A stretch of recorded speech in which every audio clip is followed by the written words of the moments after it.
Pag-ibig na malaya, karapatang igalang, pantay na pagtingin, boses naming pakinggan, respeto at pagkilala para sa bawat isa, proud na mabuhay nang walang panghuhusga. Itaas ang iyong kulay, raise your flag, ipagdiwang ang iyong katotohanan. Raise your flag sa pag-ibig at pagkakapantay-pantay. Raise your flag. Matagal na to sa sikat ko eh. Yes. So, meron kasing mga nasa LGBT community na pinupush nila yung kanilang pagiging LGBT to other person na tanggapin sila. What is your thoughts on that? Kasi may ibang mga LGBT members na LGBT kami, kailangan namin ng equality, tanggapin nyo kami. Parang ganun yung dating niya. Tapos, yun, ano yung thoughts nyo sa ganun? Kasi, alam naman natin na we are for equality. But, kailangan ba talaga na ipangalandakan or isubuhin nyo sa bawat isa na you are LGBT. Kailangan nyo or entitled yun. The right word. Entitled tayo for gender equality. Okay. Again, it would depend, ma'am, sa context nung tanong. If marching for equal rights, if holding meetings for advancing LGBT rights ay pangangalandakan or pagiging entitled, I'm sorry, but it's not. It's not being entitled because, again, going back to the historical basis, the LGBT sector is really a discriminated sector. So sana yun din lagi yung pagtingin nung konteksto. Ngayon, ibang usapan naman kapag syempre na misgender unintentionally, nagagalit, nagwawala, of course, we don't support that. We don't, again, as I've always said, there's no united stand ng LGBT community sa mga bagay-bagay. Because the LGBT community is very diverse. Iba-iba ho talaga yung politika, morality, spirituality, iba-iba talaga. So, walang single stand, ma'am, regarding sa mga iba't ibang issue. Pero again, if advancing human rights, displaying a pride flag in my home, in my desk, in my workplace is pagiging entitled, I'm sorry, it's not. Because this is how we resist. This is how we fight for our basic human rights. Yeah, I think it depends on the context. Ang pagiging LGBT mo ay ginagamit mo para ikaw ay manguna sa pila, ikaw ay magkaroon ng mas magandang upuan sa isang restaurant, magkaroon ka ng mas magandang access sa isang establishmento. That is not what the advocacy is all about. Being an LGBT, and what we're pushing for is the rights, is for the protection of the person against discrimination based on gender. So hindi ito usapin ng paghingi ng mas nakakaangat na karapatan. Ito ay hindi usapin ng pagtulak sa isang tao na ikaw ay LGBT kaya ikaw ay mas nakakaangat. Hindi yun eh, mali yun. So I think those kung meron kayong mga experiences or narratives na experience, I think those are, I'm not sure kung organization ba yan, are they big, are they isang barangay or something, but those are the kinds of people that we need to talk to in terms of laying to them what we're about, what advocacy is all about, and what the wrongs and doing the wrongs and rights that they're doing. Even mga popularities, even mga celebrities like Vice Ganda, there was a time that he was or she was misinformed about what the LGBT advocacy is, but she was very open to a discussion and she was educated. I think doon natin itutuon yung mga ganyang concerns in terms of feeling privileged or feeling entitled, but actually getting involved into a discussion. And baka mali ang delivery, mali ang context, or mali ang understanding of between two parties. I think valid naman yung mga sinabi nila, no? I think mahalaga na tignan din natin na historically, um, sobrang marginalized na tayo, especially when Christianity was introduced. Pre-colonial Philippines, kung I think na may napanood ako na parang they were saying women's rights started in Europe, in the Western world. Actually, it's not, no? Because even sa Philippines, we have the concept, of, because women can be spiritual leaders, can be one of the leaders of the community, So that concept as well says that, being LGBT is not new, no? Women have rights during back then, and then when Christianity introduced the Philippines, no?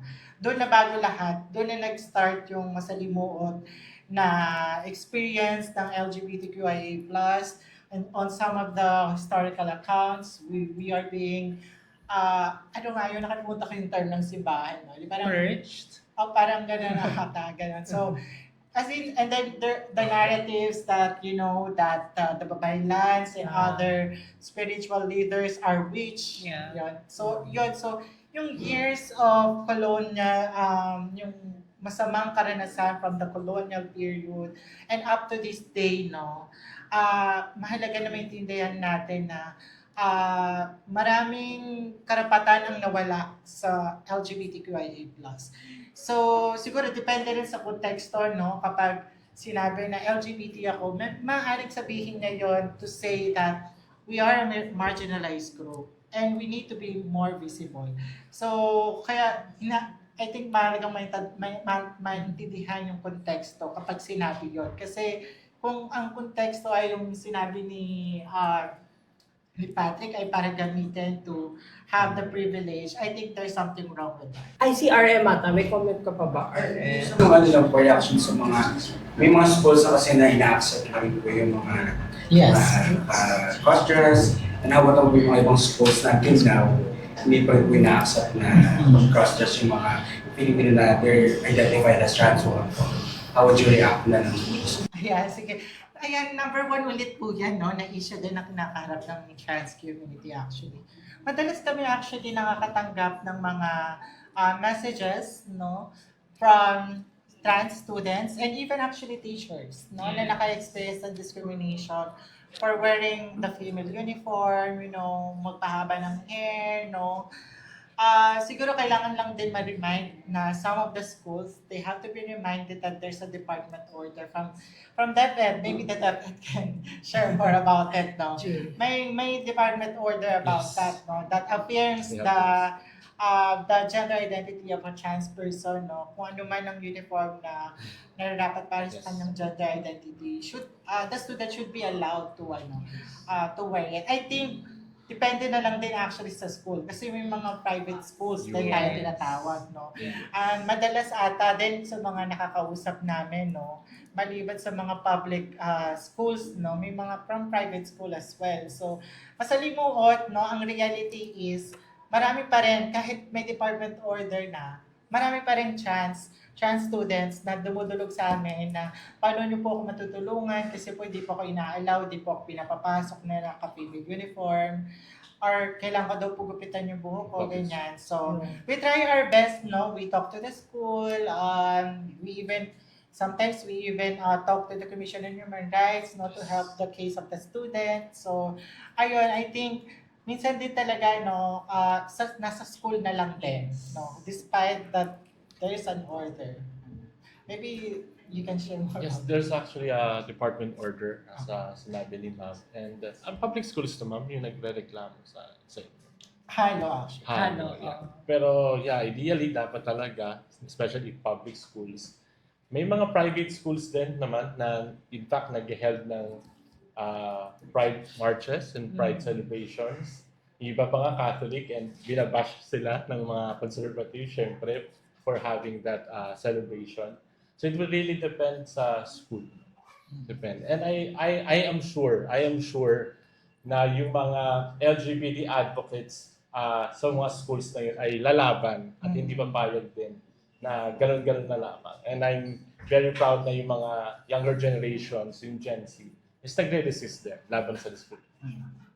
Oh, sorry. Ikaw, RM. Nila Of sa course. yung mga, sorry, comment or reaction mo sa mga, meron kasi tayong mga chance na rin na parang dahil nga may sikat na, kumbaga, nasa ng Bible, nag-change na into, The transition. yan, kasi siya itong bumalik na doon sa region na reference po. How would you react na sa Di transition. Good for them.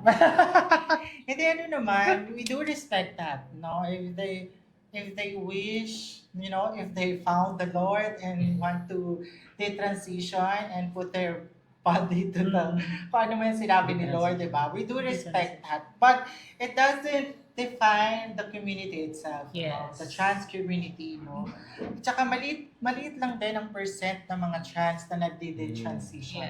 Actually. And madalas, no, actually, for me, tingin ko lang naman, no, yung mga trans na lumalabas na content, nag-transition, siguro feeling ko biktima sila ng conversion therapy. Yeah. I have a feeling, no, na biktima sila ng ganun. Kasi parang, for the longest time, you've been living as a woman. And then, I mean, when you were living as a woman, you were doing good things, di ba? Yeah. And then, siguro parang feeling ko na convert siya, ginamit yung religion, and so on. So, yun naman yung stand namin doon, no? I mean, it happens, transitioning, it happens, no? But it doesn't define the community. Yes. And the Catholic Church created a group, they call themselves ex-gays, na hinaharap nila sa bawat pagdinig sa Kongreso at sa Senado for the Anti-Discrimination Bill. Tinatanggap naman namin yun. Naging masama lang siguro RM kapag sinasabi nila na nahanap na rin namin ang Panginoon. At nung LGBT kami, hindi namin nahanap ang Panginoon. Excuse me naman RM, ako lumaki din naman ako sa isang Catholic school. Buong buhay ko, nagbabasa, kinakain ko ang masalita sa Biblia. But I'm very proud to be a trans woman hanggang ngayon. Hindi I naman think importante nababawasan yung yung ganyang pagkatao. narrative. Yeah. Importante. Yung parang, I'm very attached to my spirituality. Sabi nga, kami ni Julian, may collection kami ng mga santo. We pray to our divine. We bow our heads, we pray. But, we just don't agree with the hierarchy of the church who continues to discriminate the LGBT community. Doon lang kami, sandali lang. Diba? Kaya nga hanggat maaari, balik pa rin namin sa human rights perspective. Kaya hindi naman pwede na lahat may karapatan na, yung LGBT na lang po ang walang karapatan, di ba? So, and then i-invoke nyo agad sa amin yung Biblia na parating kami na lang yung makasalanan na natitira. Oo. Di ba? So, doon talaga yung tulig sa... Just to add lang, again, kung doon sila masaya, hindi Oo. siya ganun na ano eh. Kasi again, ang thinking na naman ng iba, pag may quote-unquote bumalik sa Diyos at bumalik sa kanilang sex, biological sex, sasabihin na naman na, kung kaya niya, kaya mo rin. Akala ko ba kami nagdi-dictate? Bakit ngayon kami mag-dictate sa mga kapatid naming transgender na may kinaya ni A, kaya mo rin dapat bumalik. So hindi nga siya ganun talaga. Yeah. One good example of this is Brother Vince, no? Na dating sikat na model trans woman, and now bumalik siya, transitioning, pastor na siya, at hindi daw niya talaga nakita noon. Living an immoral life, ang sabi niya. But nung nagarap kami sa TV interview ni Karen Davila, ang sabi ko is, well, I respect your journey. That's your journey. Yeah. But he has to respect our journey too. Di ba? Dahil masaya naman kami nun. Kung ganun yung pagbabaliktog niya. And then sabi niya, I cannot marry two men or two women or trans women. Eh, nirespeto naman namin yung RN kasi congregation naman niya yun, simbahan niya. And I don't think the LGBT community would want to be blessed their holy union by a church or a congregation or sect that discriminates the LGBT community. Tanggalin niyo na po yan. Kami din, pag may marriage equality, civil union lang po ang hangad natin. Protection na makapag-adapt and properties. Feeling ko wala namang gusto sa amin na magpakasal sa isang simbahan na tinatakwil kami. Malinaw yon. At igagalang namin yung monopolyo ng simbahan doon. So, bigyan na natin sa kanila. Masyadong sagrado yon, diba? So, we can always create our own church, diba? Dito na lang kami sa dark rooms magpapakasal. Oo. Because open sa amin. Oo. So, yun parati, putuli mo, yun yung ating, diba, discussion. Kenneth, hello, diba? Film student who made an LGBT film on Ladlad and on me. Thank you for coming from the University of the Philippines. Oo. Question, Do June. you think the dominant factor of hindering the right of the LGBTQ is the religious sector? Yes. Now, yes, stumbling block Yes. of the human rights. Walang kagatol-gatol, June. Pasulat sa dyaryo nyo. Oo. The CBCB, yeah. And they really organize themselves. They lobby against the SOGSC. They fund their lobbying groups. Malinaw naman yon. Siguro, I want to make it clear din, no? Let's, parang, I have a lot of friends na pare. No? Because, Hindi. nasa likod po ng bahay namin is yung San Jose Seminary na Ateneo. And, I grew up then dun sa seminary na lagi ako nandun, I'm helping them with their choir and everything. And, when they found out na I'm a trans woman, they accepted me and they're okay with it. They didn't judge me for who I am. And when I actually told them na, magpapakasal ako, they wanted to be there. But, of course, they have an obligation sa church. No? So, hindi po lahat ng religious people is against sa community. No? Again, ginagamit ng maraming tao yung religion versus sa community. But, they didn't know na yung ibang leaders ng religion is actually accepting sa community. I think we also have to consider yung naging statement ng late Pope Francis that the pontiff himself was able to mention and acknowledge the LGBT community and the homosexuals and the LGBT community itself. But those are just statements. I'm not sure kung ano na ang pinaka-stand ng ating bagong pontiff, ng bagong head of the church, kung kung same ba or i-retract or what you call it, or i-debase yung previous statement. So parang the statements there may change. So apparently those statements may definitely affect lahat ng mga local movements dito sa Philippines. Kung magbigay ng remark ang certain church leader, then of course their followers will believe them. So that affects change. So kaya nandito tayo sa mga advocates and activists to stand against those oppressive statements or remarks na yun nga, yung isang hakbang paandar, 5 hakbang paatras sa mga ganyang statements ng churches. So, and also I think we have to let people understand that we have to protect these kinds of freedom that we have in terms of level of tolerance and acceptance. Hindi tayo pwedeng bumaba or sumadlak sa sitwasyon na kung magkaroon tayo ng boses ng LGBT, ay merong mas malakas na boses na talagang yuyurakan pa tayo. So, I think I'm talking about other countries there are other countries which have definitely strict policies mentioning even the smallest concept of LGBT. Canadians. Yes. Yeah. That's very exciting. Of course. So, I was a victim of sexual harassment, and the offender, is part of the LGBT community. So, and we are gathering here to celebrate the Pride, but also I think we're also teaching ourselves, kung paano natin mapaprotect tayo sa sarili natin in any form of harm. So, siguro yung question ko, ano po yung message nyo sa mga victims ng sexual harassment and also sa mga offenders who are part of the LGBT community? Julia. Go, attorney. The message is, of course, for the victims, napakasakit and talagang nakakalungkot. But the community is here. Millions of people are behind. And for the offenders, we don't care about your soji. Kung whether you are lesbian, gay, bisexual, trans, or queer, it is illegal. It is illegal to harass another person. The law uses the term person already, not anymore male or female. So again, for the victims, the community is here, and we're really sorry that personally you have to experience that. And the ito yung sinasabi siguro tanong kanina na parang entitled. The LGBT community as a whole would not defend erring LGBTs, kumbaga. Hindi namin sabihin na naharas yung isang bading or isang lesbian. We will defend the person. No, we will not do that. Dapat managot ang managot, lalo na kung proven talaga na ng haras. And I think even during my time sa Ladlad and STRAP, dahil I'm both members in Inspiring Organization, we agree to the fact that we also have to police our ranks in the LGBT community.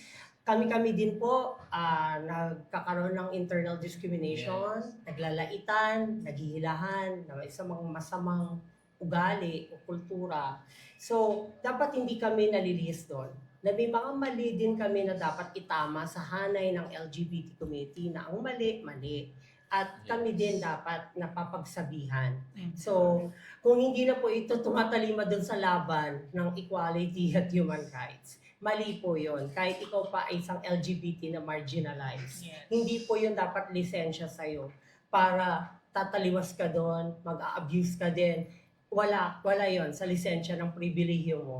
Di ba? O mga haras ka, mga api, manlalait ka. That's not acceptable.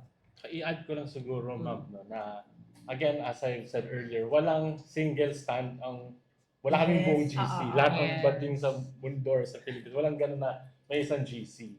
In fact, baka hindi alam, siguro itong community natin, alam natin dahil very SOGI responsive, pero yung iba kasi akala nila may isang stand and hindi nila alam na kapag may isang LGBT member na nasa hot seat na nakagawa ng mali or parang mali, kahit kami nagtatalo-talo, kaming mga nasa LGBT. Pinag-chismisan po namin sila. Kahit kami ni Ma'am Bems, minsan nagtatalo kami.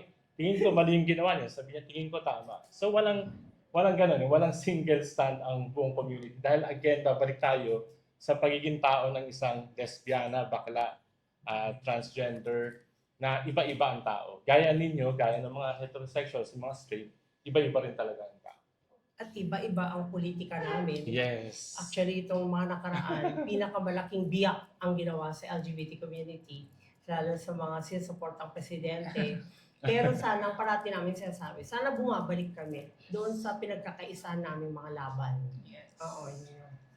Yeah, I think I feel sorry kasi you're a Sorry, victim Kenneth. yourself.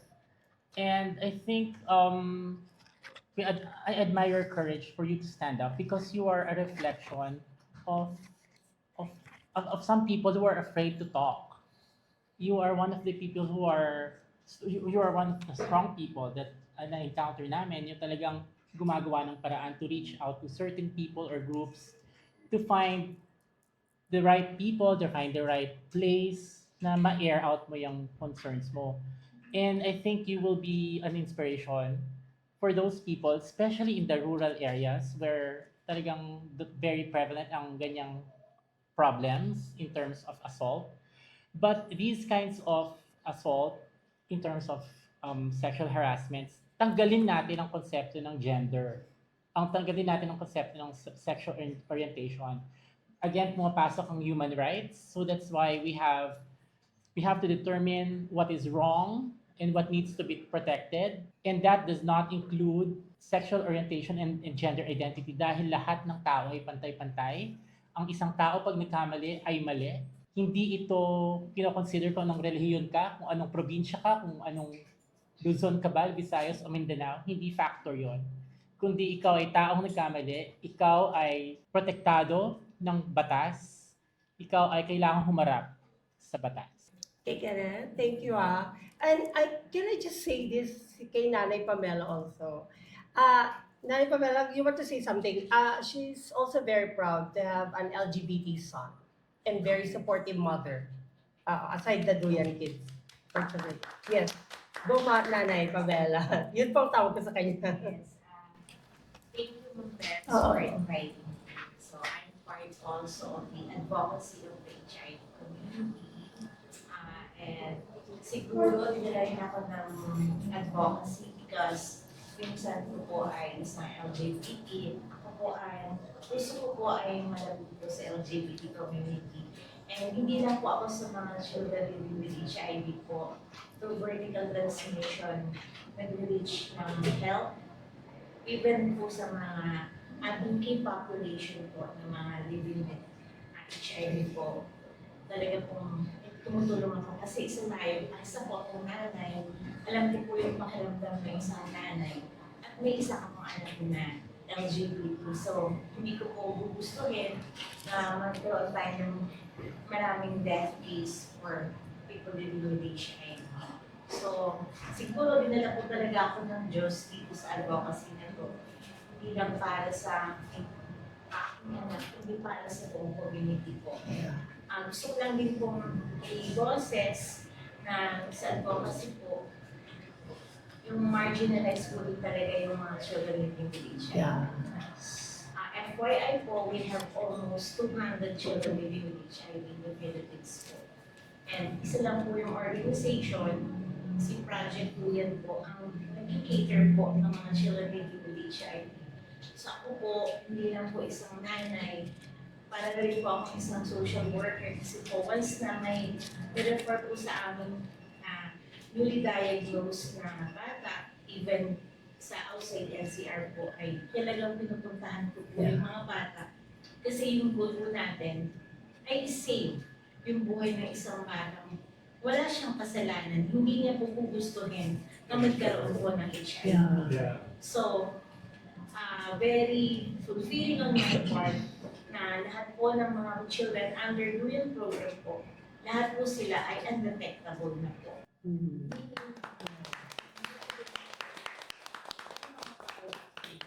So, yung aming hindi lang po yung medical aspect po kami tumutulong, hindi po nutritional and educational psychosocial. So, nakakatuwa po na marami po kahit na hindi po kami nakikita ng gobyerno, hindi po kami natutulungan, and wala po kami any development partner. Kami po ay patuloy na lumalaban para sa karapatan ng mga batang mamuhay ng HIV. And isa po si Ma'am Bems, since po si Yankee po, siya po kasi ay isang orphan na neighbor namin. 4 months old lang po siya nung na-diagnose po siya na HIV positive. And he is here, Young T. Yeah. 10 years din po siya sa hospital bago po siya naging okay. Sa kanya po nag-start yung advocacy. Yeah. So, siya po, ngayon po dalawa na po sila, isang girl po, namatay naman yung mother niya, 21 years old, ang pandemic po. Taga Silay Negros po. So yun po, sana po maging aware tayo and hindi natin, at dapat po maging lahat tayo, i-normalize po natin ang conversation about HIV. Na hindi natin pwedeng sabihin na sa LGBT lang pwedeng magkaroon. Kasi hindi natin alam bakit bukas makalawa, anak ko natin ang magkaroon ng HIV infection. So dapat po i-normalize ang conversation through the family po. Kasi po, hindi natin pwede sabihin, ay hindi bakla anak ko, ay hindi anong anak ko. Kasi lahat po ay may posibilidad maging HIV infection. Lalo na po ang mga kababaihan. Kahit po faithful tayo sa ating mga partners, we never know na baka tayo ay infected na po. So, let's get tested po. And sana po, yakapin po natin ang mga taong nangyumuhay ng HIV kasi hindi naman po din nila lahat gusto. Lalo na ng mga bata na nangyumuhay ng HIV. Thank you po. Thank you, Nan Pamela. Si Young T, magkikita tayo mamaya. Nandyan po siya. Di ba? Ayun. So, ganda, di ba? Oo. Tsaka matagal na po niyang ginagawa yan. Ilang dekada na namin. Magkano nagkakilala kami. Story ng race po. Yes. Yung sa Just a Boy, kanina lang po sa Oo. YouTube, Just a Boy po. Kami Yeah. yung story behind it.